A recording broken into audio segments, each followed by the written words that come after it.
I want to ask you about your NFL dreams. At what point, Luke, did you start allowing yourself to think about the NFL as a real possibility and thinking about playing in the NFL one day? Yeah, the dream all started when I started playing football. I mean, just growing up playing football, all the other sports, but NFL was just the absolute dream. But reality is probably when I started getting recruited going into college, because I was always in high school, I'm like, I want to play, but then actually getting those offers, getting looked at in colleges, I'm like, this is a real possibility. And then performing in college is like, okay, now scouts are looking. Now the NFL is a real possibility. How much have you talked with your parents about this journey and this dream and it now becoming a reality?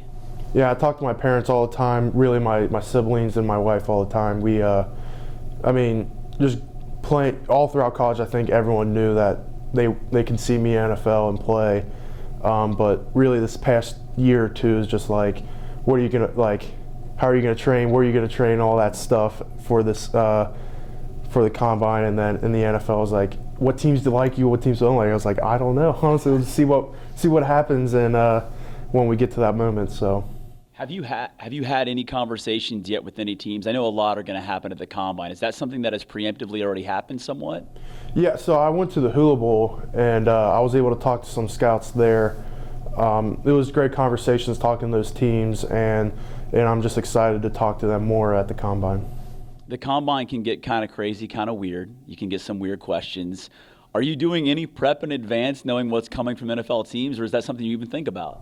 I think about it sometimes, but I kind of like to, those weird questions, kind of like, I like them kind of like how they're random, and it gives me that, it gives them the genuine answer of not expecting what that you're going to get asked. And I think just by constantly doing interviews, like I went to the Big 12 Media Day, and then I got a couple weird questions that, like, just not weird, but like kind of off topic sometimes at the Hula Bowl, and then I'm just, it's a cool, having off-topic conversations like that. I'm going to give you practice now. If there's something weird that they would ask you about, like what is weird about Luke Kandra? What's something weird they could ask you about or off topic?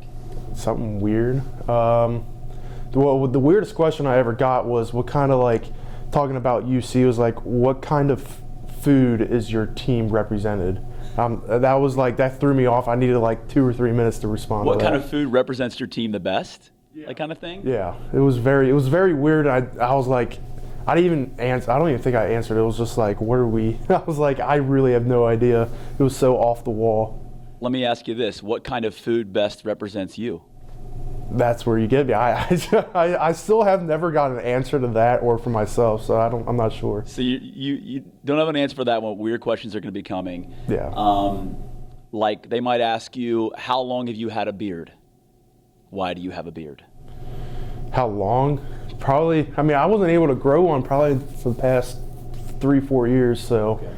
And I keep one because I look bad without a beard. Like James Harden. Yeah, it does not look good on me.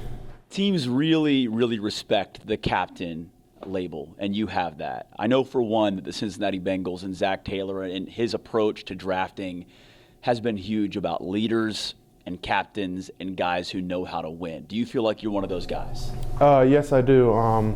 Just being able to see, like, able to lead the guys last year at UC, and just kind of see them grow as well.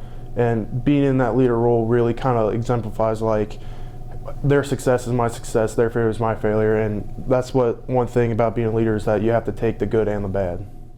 What makes you an NFL-ready offensive guard, offensive lineman? I think it's just the mentality of what you need in the offensive line.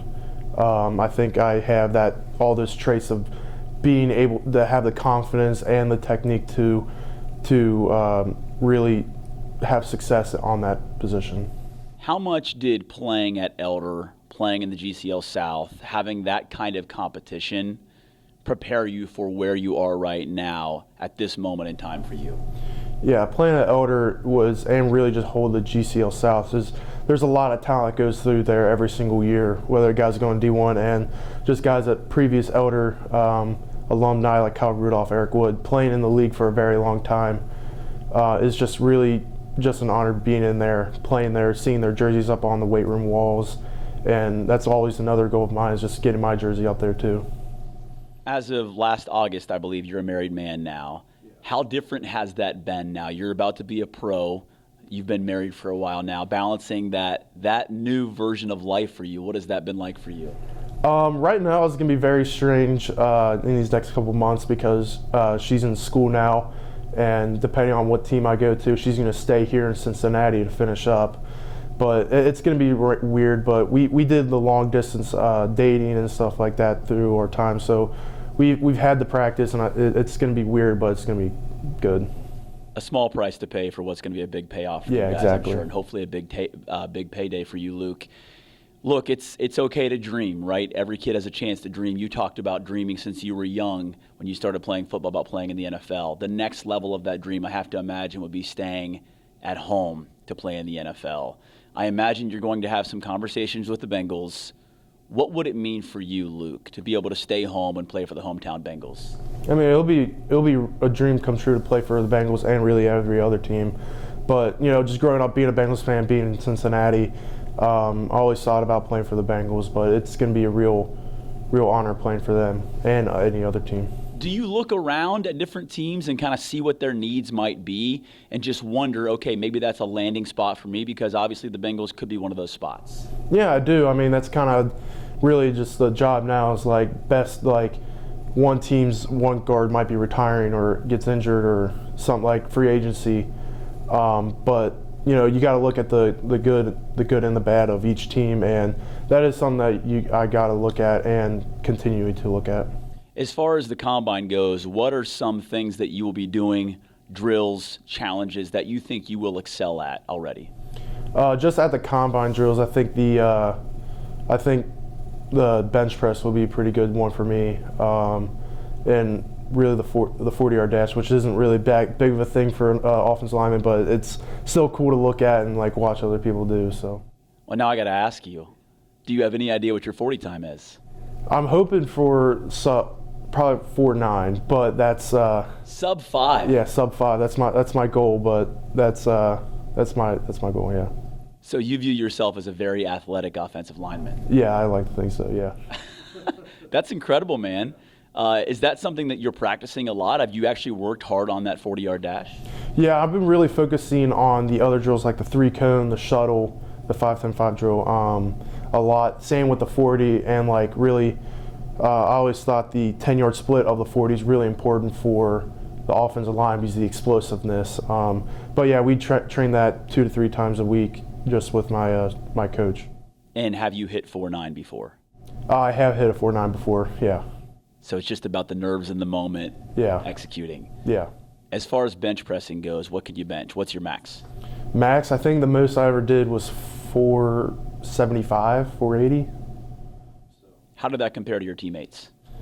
I know Dante's really strong, but I don't think I've seen him truly max before. So he's probably up there with one of the strongest teammates I've ever had. Okay. Would you say you're up there as far as what you can bench on the team? Yeah. Yeah, definitely. As far as offensive linemen on the team, you guys race? Race? Yeah, we race all the time, just out when we practice, when we do sprints and stuff, that we race all the time, and it's really cool that UC has some athletic linemen as well who are fast, and see us race, and it's really close every time. We talked about this before the interview, Luke. Jason Kelsey is one of the most notable linemen to come through UC. Obviously, he's a guy who's won a Super Bowl, and I think is going to be a Hall of Famer someday, right? Yeah. What does it mean to you to be able to follow in that legacy of offensive linemen to come out of UC, knowing that a guy like Jason Kelsey is mentioned in that conversation?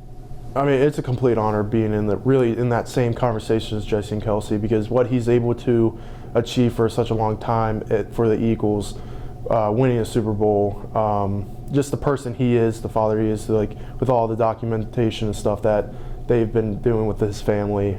It's just going to be a real honor just trying to be in that conversation with him.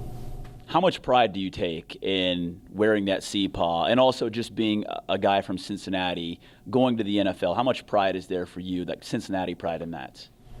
I have so much pride in Cincinnati. I mean, you know, we always talk about other people from Ohio talking about their teams and stuff like that in their cities. I'm saying, you guys don't understand. There's a reason why you're in Cincinnati right now.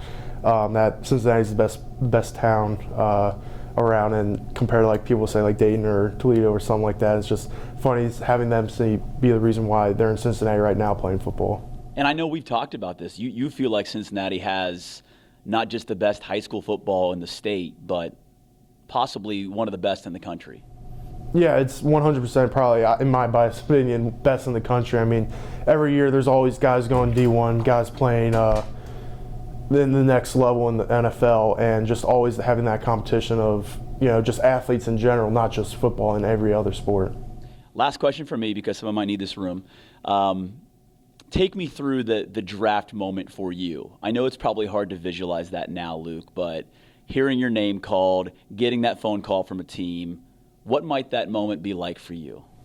I probably won't be the crier like there's you see people online, but I'll probably be jumping around screaming with my brothers and my wife and my family. You know, it's just a proud moment for me, and I think they're going to be excited for me as well.